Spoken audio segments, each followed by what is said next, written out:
जरा सोचिए, एक आदमी दुश्मन के इलाके में है, न उसके पास हथियार है, न पहचान और न ही खुद की सुरक्षा है। वो कभी रिक्शा खींचता है तो कभी मोची बनकर सड़क किनारे बैठा रहता है। लोग उसे मामूली इंसान समझते हैं, लेकिन उन्हें क्या पता कि वो आदमी दुश्मन की पूरी साजिश पड़ चुका है और उसी पल से उनकी हार शुरू हो चुकी है। दोस्तों, आज की कहानी ऐसे ही एक शख्स की है जिसे भारत का जेम्स बॉन्ड कहा जाता है। हम बात कर रहे हैं अजित डोभाल की, भारत के मौजूदा नेशनल सिक्योरिटी एडवाइजर, देश के सबसे ताकतवर ब्यूरोक्रेट्स में से एक और 21वीं सदी का चाणक्य। जेम्स बॉन्ड की फिल्मों में जो थ्रिल दिखता है वो अजीत डोभाल ने अपनी असल जिंदगी में जिया है। पाकिस्तान आज भी उनके नाम से सिहर उठता है। कभी पहचान बदलकर दुश्मन के बीच रहना, कभी धर्म बदलकर दूसरे देश का नागरिक बन जाना, तो कभी दुश्मनों के साथ बैठकर उनसे ही उनकी सबसे खुफिया जानकारी उगलवा लेना। 30 साल की अंडरकवर जिंदगी में उन्होंने ऐसे कारनामे किए जो जासूसी की दुनिया में मिसाल बन गए। आज 77 साल की उम्र में भी जब वो टीवी या किसी इवेंट में दिखते हैं तो वही तेज नजर, वही कंट्रोल और वही आत्मविश्वास साफ झलकता है। भारत की फॉरेन पॉलिसी हो या नेशनल सिक्योरिटी, हर बड़ा फैसला आज भी उनकी निगरानी में होता है। तो सवाल उठता है कि आखिर क्या है उनमें ऐसा खास जिसने नामुमकिन को भी मुमकिन बना दिया। आज रहस्य टॉक शो की इस वीडियो में हम अजीत डोभाल की जिंदगी के उन किस्सों को जानेंगे जो उन्हें एक आम IPS अफसर से भारत का सबसे बड़ा स्पाई मास्टर बना गए। तो चलिए शुरू से शुरू करते हैं। साल था 1945, तारीख 20 जनवरी। उत्तराखंड के पौड़ी गढ़वाल में एक फौजी परिवार में अजीत डोभाल का जन्म हुआ। उनके पिता major GL Doval Indian army में अफसर थे। अनुशासन और देशभक्ति उन्हें विरासत में मिली। उनकी शुरुआती पढ़ाई आर्मी स्कूल से हुई, कॉलेज अजमेर मिलिट्री स्कूल और फिर यूनिवर्सिटी ऑफ आगरा से इकोनॉमिक्स में उन्होंने मास्टर्स किया। 22 साल की उम्र में UPSSC दिया और पहले ही अटेम्प्ट में उन्होंने IPS क्लियर कर लिया। साल 1968 में केरल कैडर में ASP के तौर पर उनकी पहली पोस्टिंग हुई,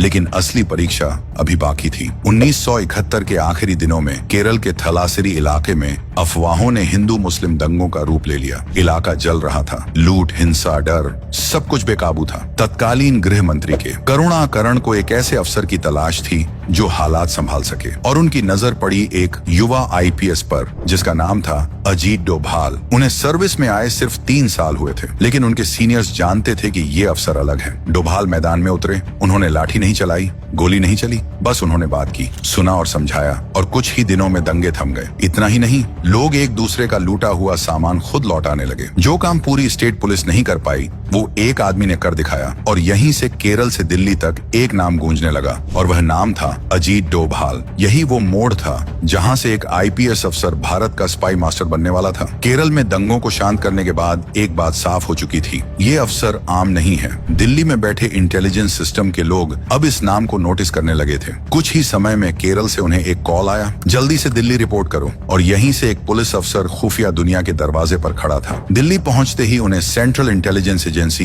इंटेलिजेंस ब्यूरो यानी IB में डेप्यूटेशन पर भेज दिया गया। उनकी उम्र कम थी, उनका अनुभव कम था, लेकिन उनका दिमाग तेज, ठंडा और खतरनाक था। और यहीं से एक यंग IPS अफसर ने जासूसी की उस दुनिया में कदम रखा जहां नाम नहीं होते, बस चेहरे बदलते हैं और गलती की कोई गुंजाइश नहीं होती। और यहीं से शुरू होता है अजित डोभाल का भारत का स्पाई मास्टर बनने का सफर। लगभग 7 साल की पुलिस सर्विस के बाद अब अजीत डोभाल पूरी तरह IB का हिस्सा बन चुके थे। शुरुआत में उन्हें कुछ समय के लिए डेस्क वर्क दिया गया, लेकिन ये शांति ज्यादा दिन टिकने वाली नहीं थी, क्योंकि 1970 का दशक भारत के लिए आसान नहीं था। नॉर्थ ईस्ट भारत उबल रहा था। कई राज्य खुद को भारत से अलग एक स्वतंत्र देश घोषित करना चाहते थे, और उनमें सबसे संवेदनशील इलाका था मिजोरम। यहाँ लाल डेंगा के नेतृत्व में मिजो नेशनल फ्रंट एक पैरेलल सरकार चला रहा था। दिल्ली के लिए यह सिर्फ एक आंदोलन नहीं था, बल्कि यह देश की एकता पर सीधा हमला था। अब सवाल था कि मिजोरम जाए तो जाए कौन, क्योंकि वहां था जंगल,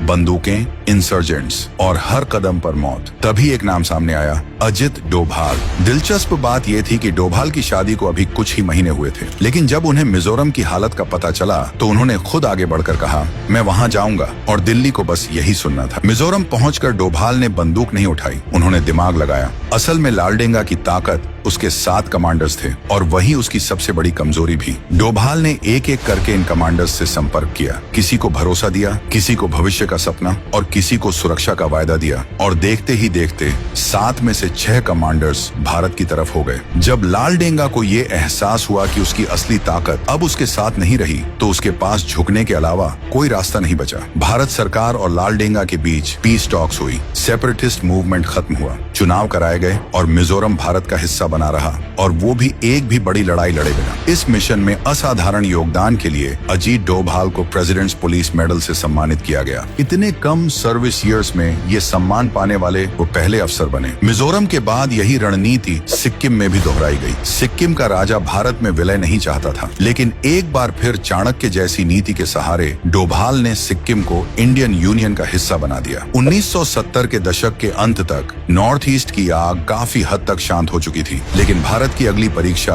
अब पंजाब में होने वाली थी, जहां खालिस्तानी आतंक धीरे धीरे एक बड़े विस्फोट की तैयारी कर रहा था। और आने वाले सालों में ये चुनौती अजीत डोभाल की जिंदगी का सबसे खतरनाक अध्याय बनने वाली थी। ऑपरेशन ब्लू स्टार के बाद लगा था कि हालात काबू में आ गए हैं, लेकिन सच्चाई इससे कहीं ज्यादा खतरनाक थी। गोल्डन टेम्पल के भीतर अब भी कुछ मिलिटेंट छिपे हुए थे। वे बेशक कम संख्या में थे, लेकिन इरादों में उतने ही खूंखार थे। उन्हें बाहर निकालने के लिए साल 1988 में एक नया मिशन तैयार किया गया, जिसका नाम था ऑपरेशन ब्लैक थंडर, और यहीं से इस कहानी ने जेम्स बॉन्ड से भी आगे का मोड़ लिया। इस ऑपरेशन की सबसे बड़ी चुनौती थी अंदर की सही जानकारी, कौन कहां है, कितने हथियार हैं और हमला कब किया जाए। लेकिन कोई भी एजेंट खुलकर अंदर नहीं जा सकता था। तभी मैदान में उतरे अजीत डोभाल। उन्होंने बंदूक नहीं उठाई, उन्होंने पहचान बदली। एक साधारण सा रिक्शा खींचने वाला, न कोई शक न कोई डर। इसी भेष में वो गोल्डन टेम्पल के आसपास घूमते रहे और धीरे धीरे मिलिटेंट्स का भरोसा जीतते गए। इतना भरोसा कि मिलिटेंट्स ये मानने लगे कि ये आदमी पाकिस्तानी इंटेलिजेंस का अफसर है जो उनकी मदद के लिए आया है। और बस यहीं खेल पलट गया। डोभाल ने गोल्डन टेम्पल के भीतर रहकर हर छोटी बड़ी जानकारी इकट्ठा की। कौन कहां छिपा है, कितने लोग हैं, किस वक्त सबसे कमजोर होंगे। ये सारी जानकारी सीधे इंडियन आर्मी तक पहुंची, और जब ऑपरेशन ब्लैक थंडर शुरू हुआ तो मिलिटेंट्स को भागने तक का मौका नहीं मिला। मिशन साफ था, सटीक था और पूरी तरह कामयाब था। लेकिन ये डोभाल की जिंदगी का सबसे खतरनाक मिशन अब भी नहीं था। असल परीक्षा पाकिस्तान में होने वाली थी। 1974 में भारत ने अपना पहला न्यूक्लियर टेस्ट किया। पाकिस्तान बौखला गया। Doctor A.Q. खान के नेतृत्व में पाकिस्तान ने न्यूक्लियर प्रोग्राम तेज कर दिया। चीन उसके साथ था और नॉर्थ कोरिया भी मदद कर रहा था। जब ये खबर इंदिरा गांधी तक पहुंची तो साफ आदेश मिला, हर हाल में इस प्रोग्राम की जड़ तक पहुंचना है। और इस मिशन के लिए चुना गया एक ही आदमी, अजीत डोभाल। वो पाकिस्तान पहुंचे, लेकिन अफसर बनकर नहीं, बल्कि भिखारी बनकर। फटे कपड़े, झुका हुआ शरीर और हाथ में कटोरा। कहूटा शहर, जहां शक था कि खान रिसर्च सेंटर के भीतर न्यूक्लियर प्रोग्राम चल रहा है। डोभाल सेंटर के बाहर बैठते, आने जाने वाले साइंटिस्ट्स को देखते, ट्रैक करते, लेकिन पुख्ता सबूत अब भी नहीं था। तभी उन्होंने एक और चाल चली। वो उस नाई की दुकान पहुंचे जहां ये साइंटिस्ट बाल कटवाने आते थे। वहां से उन्होंने बालों के सैंपल इकट्ठा किए। ये सैंपल भारत भेजे गए, टेस्ट हुआ और रिपोर्ट ने सब कुछ साफ कर दिया। बाल न्यूक्लियर रेडिएशन के संपर्क में थे। अब कोई शक नहीं बचा और डोभाल ने पाकिस्तान के न्यूक्लियर प्रोग्राम की हर अहम जानकारी भारत तक पहुंचा दी। तब तक भारत के प्रधानमंत्री मोरारजी देसाई बन चुके थे। डोभाल ने हमले के कई विकल्प रखे, लेकिन राजनीतिक कारणों से हर बार हमले की अनुमति नहीं मिली। भारत ने हमला नहीं किया। असल में भारत के प्रधानमंत्री मोरारजी देसाई पाकिस्तान के एटम बम बनाने को उसका निजी फैसला मानते थे, इसलिए उन्होंने ना तो मंजूरी दी और उल्टा पाकिस्तान को भारत के इस मिशन के बारे में बता दिया, जिससे भारत के हजारों एजेंट्स पाकिस्तान में ISI ने मार दिए। लेकिन एक बात तय हो गई, पाकिस्तान का सबसे गोपनीय प्रोग्राम अब भारत की पकड़ में था। और इसी असाधारण साहस के लिए 1988 में अजीत डोभाल को कीर्ति चक्र से सम्मानित किया गया। वो ये सम्मान पाने वाले पहले पुलिस अधिकारी बने। और ये सफर यही नहीं रुका। 1990 के दशक में कश्मीर की आग भड़क उठी और एक बार फिर डोभाल ने बंदूक से नहीं बल्कि बातचीत से जंग जीतने का रास्ता चुना। घाटी उस वक्त आतंक के साए में जी रही थी। हर गली में डर था, हर मोड़ पर बंदूक हाथों में थी। पाकिस्तान समर्थित मिलिटेंट्स खुलेआम अपने नेटवर्क फैला चुके थे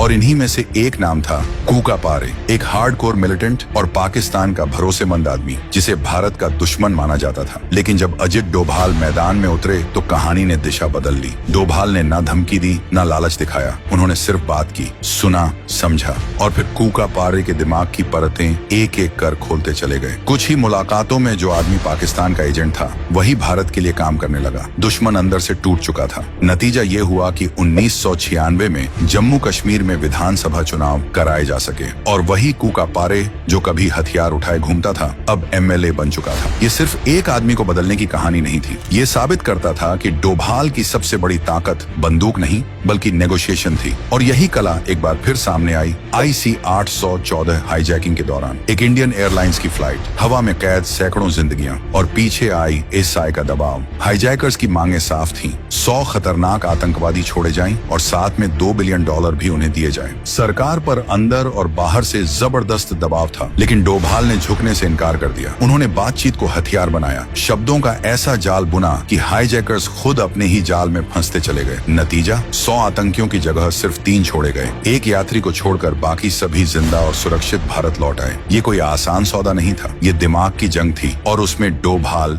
जीत गए। सोर्सेज बताते हैं कि 1971 से 1999 के बीच इंडियन एयरलाइंस की 15 हाईजैकिंग्स हुई और लगभग हर एक के अंत में डोभाल की भूमिका रही। लेकिन कहानी यहाँ खत्म नहीं होती। करीब 7 साल पुलिस फोर्स और 30 साल इंटेलिजेंस ब्यूरो में सेवा देने के बाद जनवरी 2005 में अजीत डोभाल IB चीफ के पद से रिटायर हुए। लेकिन रिटायरमेंट उनके लिए आराम का नाम नहीं था। वो लगातार देश की पॉलिटिक्स, एकेडेमिक्स और खास तौर पर नेशनल सिक्योरिटी से जुड़े मुद्दों में सक्रिय रहे। सरकारी और गैर सरकारी संस्थानों में लेक्चर दिए, सिक्योरिटी थिंक टैंक्स के साथ जुड़े, अखबारों और जर्नल्स में भारत की सुरक्षा पर लेख लिखे। साल 2009 में उन्होंने विवेकानंद इंटरनेशनल फाउंडेशन की स्थापना की, एक ऐसा मंच जहां से भारत की नेशनल सिक्योरिटी सोच दुनिया के सामने रखी जा सके। लेकिन उनकी जिंदगी का सबसे बड़ा मोड़ अभी आना बाकी था। साल 2014 में जब सत्ता बदली तो एक बार फिर देश ने उसी आदमी को याद किया जो मुश्किल वक्त में हमेशा आगे खड़ा रहता था। और तभी एक नाम फिर से केंद्र में आ गया, अजित डोभाल। 30 मई 2014 को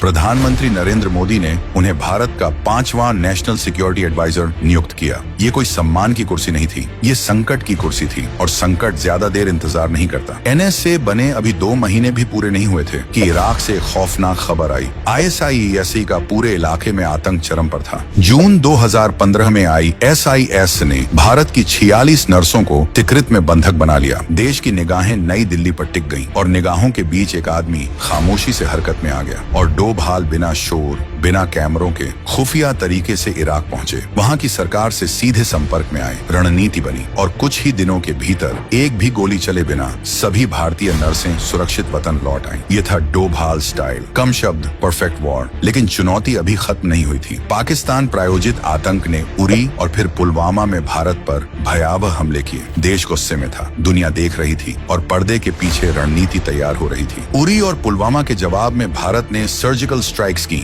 इन ऑपरेशंस के आर्किटेक्ट कौन थे? वही नाम, अजीत डोभाल। पुलवामा के बाद एक और संकट खड़ा हुआ। भारतीय वायुसेना के विंग कमांडर अभिनंदन वर्धमान का विमान पाकिस्तानी सीमा में गिर गया। वो पाकिस्तान के कब्जे में थे। पूरी दुनिया को लगा कि अब मामला लंबा खींचेगा, लेकिन डोभाल ने एक फोन घुमाया अमेरिका। वहां से दबाव बना और कुछ ही घंटों में अभिनंदन बाइज्जत भारत वापस लौट आए। पाकिस्तान ने इसे गुडविल जेस्चर कहा, लेकिन सच्चाई ये थी, ये डोभाल के खौफ का असर था। वीडियो यहाँ खत्म हो सकती है, लेकिन अजीत डोभाल की कहानी कभी खत्म नहीं होती। 30 साल की अंडरकवर जिंदगी में उन्होंने मौत को इतनी बार करीब से देखा कि डर उनसे डरने लगा। कभी जान दांव पर लगी, कभी पहचान तो कभी परिवार से दूरी, लेकिन उन्होंने कभी पीछे मुड़कर नहीं देखा। बिना घबराए, बिना डगमगाए। उनकी सबसे बड़ी ताकत हथियार नहीं थी बल्कि सोच थी, क्योंकि कहा जाता है कि जहां बाकी लोगों की सोच खत्म हो जाती है वहीं से अजीत डोभाल की सोच शुरू होती है। दुश्मन के दिमाग को पढ़ना, उसकी साइकोलॉजी समझना